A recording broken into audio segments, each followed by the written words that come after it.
Welcome to this next session on the class of Ecclesiastes, Searching for the Meaning of Life. We left off last time at the end of chapter 9, and we're going to be continuing on in this session in chapter 10. At the end of chapter 9, we had talked about the idea of death and about how being rich or how being wise or how being righteous or wicked, that basically everything, including all these different qualities of being strong, swift, understanding, or skillful, that all of them essentially can be inverted, that they don't produce the effect that one might think. The fastest person doesn't win the race, the strongest person doesn't win the battle, the wise person doesn't seem to have food, the person with understanding doesn't get wealth and riches, and the person with the skill doesn't have the favor. And that's because time and chance, Solomon says, time and chance happen to everybody. There's unpredictability in life, he says. And that's one of his explanations for why everything seems to be an enigma. It seems to be confusing, perplexing to him. And he also talked about the universality of death, and that no matter what one does, everybody's heading to one event. Everybody has the same one event in their future, death. So in chapter 10, he picks that idea up and moves forward with it. So if you have your Bible, turn to Ecclesiastes chapter 10, and we're going to begin here in verse 1. Verse 1 says, "Dead flies cause the oil of the perfumer to give off a bad odor. So does a little folly outweigh wisdom and honor." In our modern culture, we actually have a saying that's derived from this verse.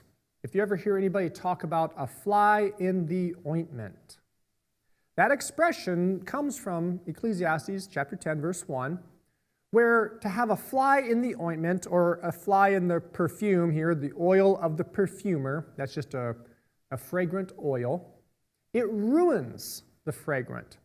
Something, you can have a whole flask of oil, and something as small as a little fly gets in and dies. That dead fly, or flies, plural, they contaminate the fragrance and turn it sour, putting off a bad odor. It's like having something spoil in your fridge. You ever open the door of your fridge and you just are like, whoa, something needs to go. You need to throw something away. It's spoiled. Well, that smell. Solomon here is using this idea of something small can have a very profound negative effect. And he uses this analogy to compare it to the way that folly or foolishness, that just a small pinch of foolishness can outweigh wisdom and honor. The idea here of a small bit of something, sort of like being more weighty or more significant than everything else, there's a number of things in our world that provide these kind of contaminating effects. Mold, bacteria, and yeast. You get a small little bit of some of that in an organic, like a piece of produce or other organic substance, and it will just permeate the whole thing until the entire space and whatever substance it is just completely, thoroughly covered in it or thoroughly contaminated by it. And Solomon's going to show the way that foolishness, and basically this whole chapter is going to be a commentary on foolishness and understanding foolishness. And he wants to point out here right at the beginning that foolishness is potent. It's so potent that a little bit can completely disrupt or outweigh wisdom and honor. So let's look at some of the things he says about foolishness. A wise person's heart inclines him toward his right hand, but a fool's heart inclines toward his left. Solomon begins by contrasting a wise person and a foolish person here. The wise person's heart goes toward his right hand. Well, okay. And then the foolish person's heart is inclined toward his left hand. Well, I mean, I have two hands, right? Well, in the biblical culture, those two hands mean completely different things. In the biblical culture, the right hand was the hand of blessing, the hand of honor, and it was the hand that indicates something is done right. The right hand indicates what is right or correct. In contrast, the left hand is the hand that symbolizes cursing, symbolizes disfavor, and also things that are bad. So for the wise person's heart to go toward the right, it means that it directs the person's heart, directs him toward doing what is good, what is right, what is receiving of God's blessings. Whereas the foolish person's heart leads him down toward the left hand, which indicates that he would be under God's curse or would receive disaster or other bad things because of it.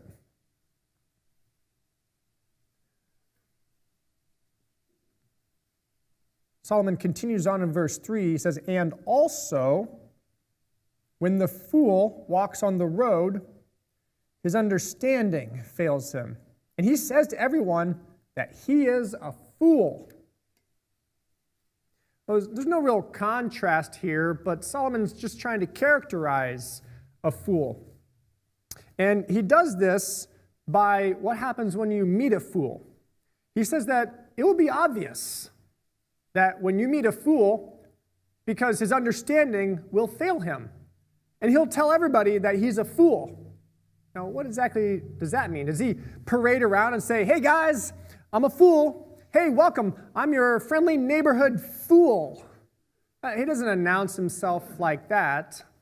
What this is trying to say is that it is apparent by what a person says or what they do that they're a fool.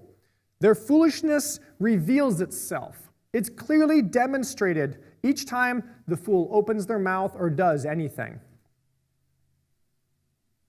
Verse 4.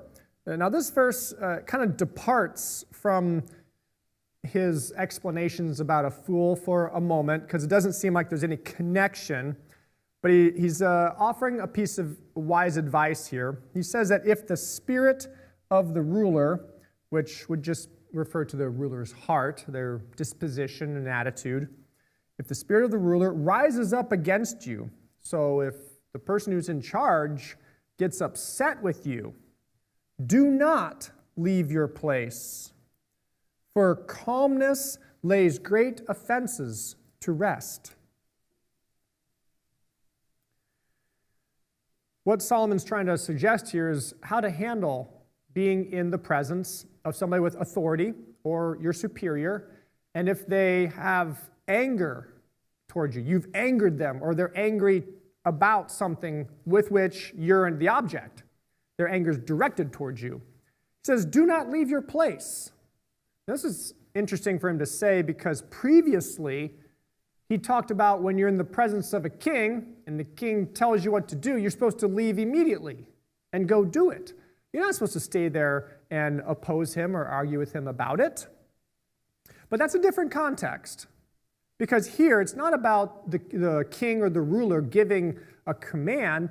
It's about their view of you and an emotional, negative emotion towards you. Most likely anger. And that if that's the case, then you're not supposed to leave. Because walking out on the ruler, like the king, if he's mad at you, will most likely just make it worse. It would just infuriate him even more. So, he says, don't leave your place. Stay there. And change your demeanor. Calmness. He says, calmness lays great offenses to rest.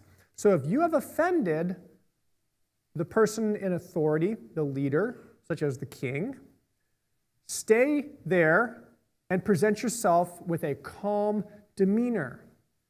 Now, Proverbs chapter 15 talks about this in the terms of words.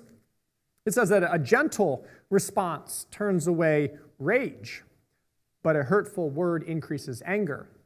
There is something wise about presenting yourself in both your words and also in your presence, that if you have a gentle and calm demeanor or tone, that it then can come across better to somebody who is emotionally worked up, whose passions are inflamed and they are easily provoked. So being calm, he says, can help lay great offenses to rest. Meaning if you've done wrong, it can help to smooth things over. Verse 5, Solomon brings another subject here, as we can see the introductory statements that we've been tracking with all along, where he says, I've seen this, or I observed that. He says, there is an evil that I have seen under the sun. Now, this terminology of evil is like we've seen before. It's not like a moral evil, necessarily. It can just be something that is wrong or upsetting, but it can refer to moral evil as well. Only case by case can we determine which reference it is. Here he says he's seen an evil under the sun. What has he seen? He's seen the sort of error. So there's an error, is a mistake, so that probably indicates there's a moral quality to the evil here. The sort of error that proceeds from the one who has power. So he's bringing in this idea of somebody in a position of power, a position of authority. They can do stuff. Now, what's the error? There's an error that he says proceeds from this person. He describes it here in 6 and 7. He says, folly, foolishness, this is like a personification of that quality that is being used in reference to the people who exhibit that. Folly is set in many high positions, meaning foolish people are put in charge, while the rich sit in a low place. Well, that doesn't seem to be so bad, right? Well, I think for the foolish people to be in charge, probably not so good. But there's nothing wrong with rich people sitting in a low place. But it's the opposite, though, of what Solomon would expect. Because generally, when he looks around, he sees that people who are in elevated statuses in society are people of means. They're people of wealth. So for a rich person to not have that elevated status in society, it then raises his eyebrow like, that's odd. So these are two things that aren't really supposed to happen, meaning foolish people shouldn't be put in charge. Foolish people have no right being in charge. And you'd expect a rich person to have the social distinction that comes with that placement in society. Furthermore, verse 7, he's also seen this: servants on horses, while officials walk on the ground like servants. He's just explaining here another type of inversion where typically servants don't ride on horses. In that biblical culture, it was the officials, the people who were leaders, people in charge, they rode on horses, and their servants accompanied them on foot. So if he sees things backwards, this is part of the evil. This is the error he sees with people who are in charge. Essentially, what he's trying to say is he sees a dilemma in the world that's out of order with the way it should be. And this is done by people who have power, he says. People who have power, and if they are foolish, then they put foolish people in charge, and everything gets flipped on its head. He's basically giving a very negative characterization of foolishness. And so he's trying to show how it brings about disorder in the world. Another aspect of foolishness is that it's dangerous. And in verses 8 through 11, he will go on to now show the way that foolishness can bring about personal harm. In verse 8, he says, "The one who digs a pit may fall into it, and a snake may bite the one who breaks through a wall. Whoever quarries stones may be injured by them. Whoever splits wood may be endangered by it.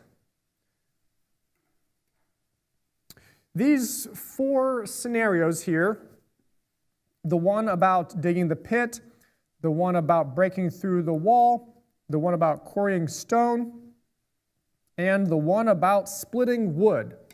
Each one of these is a common profession in the ancient world, an activity, especially in an agricultural setting, that brings with it potential personal harm.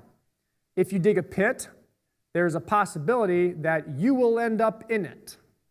Likewise, if you're doing construction work in that time and place, a lot of walls had all kinds of crevices that were great places for snakes to hide, and that if you were making a hole in the wall and breaking through, you'd be right close to the wall where those crevices are and could get bit by a snake that was hiding in there, and that you were disrupting their home.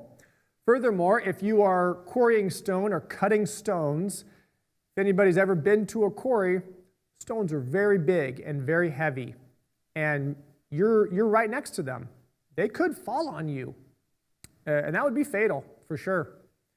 And splitting wood. If anybody's ever split wood, when you hit the wood to split it, it goes in at least two directions usually.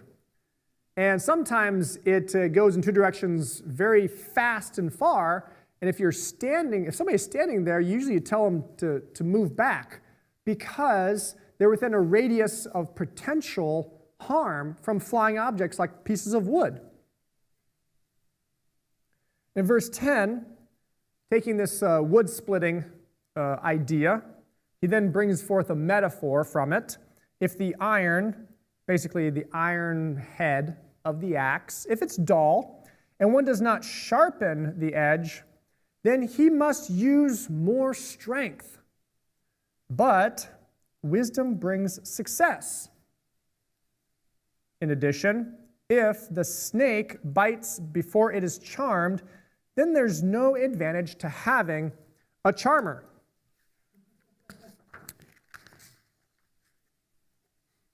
The connection between verses 10 and 11 here, they flow from 8 and 9 in at least one or two different ways. One way it could be, the connection could be that the skilled expert, that being a skilled expert doesn't remove the potential for danger, and it doesn't guarantee success. Or it could be that a skilled expert will fail if they don't properly apply their knowledge in the given context. It seems that based upon verses 8 and 9, the best way to take it is that the detriment of not applying wisdom ends up could result in personal harm. Being foolish is essentially what he's trying to get at.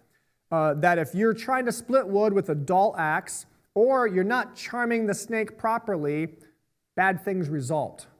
The wise person applies the skill properly, which will result in success. Now, I think about that there are occupations that have hazards, occupational hazards, and very dangerous ones. There's a TV show that I used to watch called The Deadliest Catch. And it's a reality TV show that is about the crab fishermen up on the Bering Sea, I believe, hunting for Alaskan crab. And it's one of the deadliest jobs in the world.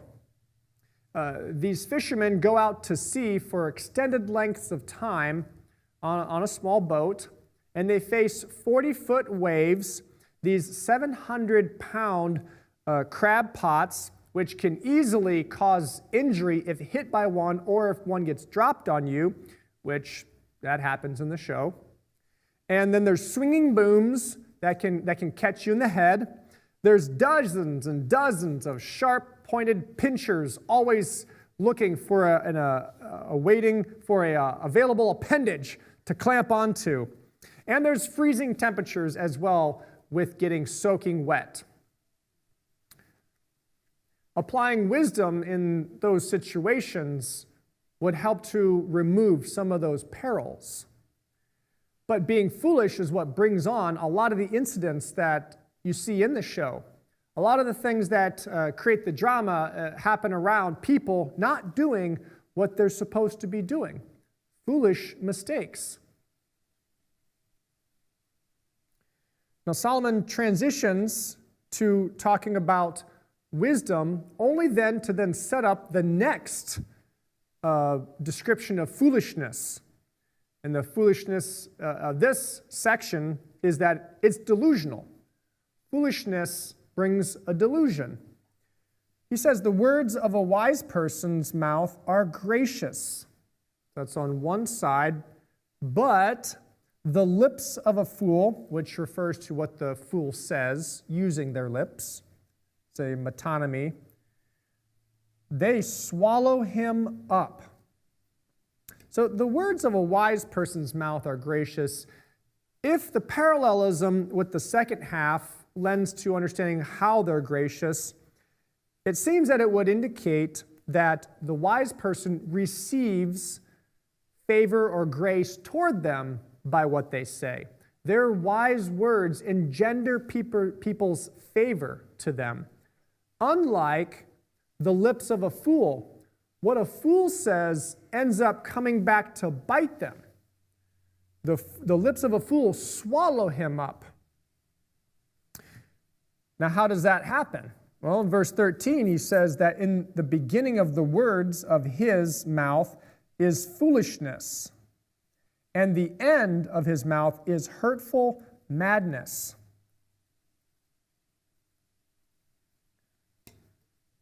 So the beginnings of the words are just foolish. But what he's saying is that there's a progression. There's a progression in which foolish words then proceed to produce harmful outcomes, this hurtful madness. Yet, even if that is the case, he says in verse 14, the fool doesn't recognize it. The fool doesn't see the effect of the words. And that's why they come back around to swallow him up, is because he doesn't know that that's what they're doing. And so he multiplies the words. The foolishness continues to flow. It's like a positive feedback loop. Foolishness, which produces disaster and harm, then creates more foolishness, which then produces disaster and harm. But a person does not know what will be and what will be after him. Who can tell him? This is part of the conundrum here with death. That's what this is referring to. There's no ability to know the future, and there's no ability to know what happens after you die. Who can tell him? Solomon's bringing this up because it's his way of saying, you can be foolish, and there is consequences for that, but that's only now. Nobody knows what that then brings in the future. It's still an enigma. It's a mystery. And lastly, the delusion of the fool is seen in how they labor intensely. The labor of fools wearies them, for he does not know how to go to a city. The fool exercises more effort than necessary because they don't know what they're supposed to be doing. Solomon seems to be presenting the fool here in terms of somebody who is either completely naive or neglectful of understanding how to even carry out simple business, how to do simple work, whether they need to go to the city to actually do their work, like that's where their job is, or to know how to do trade and commerce, which happens in a marketplace in a city. And if the fool doesn't even know how to go to the city to take their goods there to sell, then they just go through all this extra effort. I mean, essentially, they probably never even make it there. But nonetheless, they exert themselves all the more to try to get there, but they never accomplish it. Foolishness is delusional. Forgetting how to go to the city compounds the fact that they don't even have a basic understanding of life. The efforts of the fool are multiplied just like it's the fool's words, because they don't see the harm that they cause.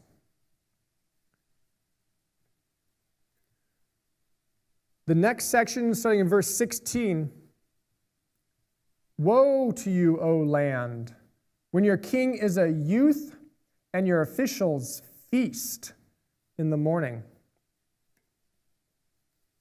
These two verses are going to give a negative perspective and then a positive perspective, but both of them are trying to show a point about foolishness here. This first one in verse 16, woe to you, O land, it's a way of saying, that's terrible. It's very terrible, O land, and that's referred to the people in the land, if you have a king that's a child or is immature, and your officials feast in the morning. These two things are improper and should not be. A child has no ability to rule and to govern properly. I'm reminded of when King Louis XVI took the throne of France. He was 19. And a lot of his decisions, not exclusively, but a lot of history traces his decisions to the downfall of France, and the eventual revolution, the French Revolution. Now, when he ascended the throne at 19, he wanted to be loved by the people. I mean, when you're a teenager, popularity is a pretty important thing to you. And so one of his first actions was he wanted to reinstate the parliament that his grandfather had abolished. These were like local judiciary officials and would comprise one of the bodies that could challenge him and question him on some of his policies and decisions. Well, King Louis's advisory council told him that it was a bad idea, and they questioned as to why he wanted to make the decision to reinstate it. And this is what he said: "It may be considered politically unwise, but it seems to me to be the general wish, and I want to be loved." So he went on to institute it, and as a young ruler, he made several other foolish choices that ended up causing great harm to his nation. A king shouldn't be a youth. And also, officials shouldn't feast in the morning. Well, I like breakfast. You guys like breakfast? Sure, but that's not what a feast is.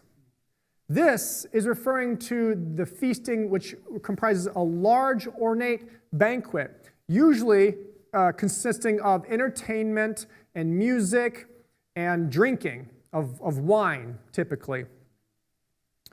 And so that's not proper to do in the morning, when the officials should be attending to the business of the state, or whatever leadership capacity they're in. They should be attending to that business, not reclining to feast in the morning. Now, verse 17, from a positive perspective, blessed are you, O land. So in the beginning it was woe, or how terrible it is for you. Now, blessed are you, O land, when your king is the son of nobles and your officials feast in due season. Why? For strength, not for drunkenness. So the contrast is when the king is the appropriate age and also from the appropriate grouping of society to be able to have the knowledge of how to rule. And when your officials eat in the proper season or at the proper time, and they do it in order to regain their strength. They do it for sustenance, not for gluttony.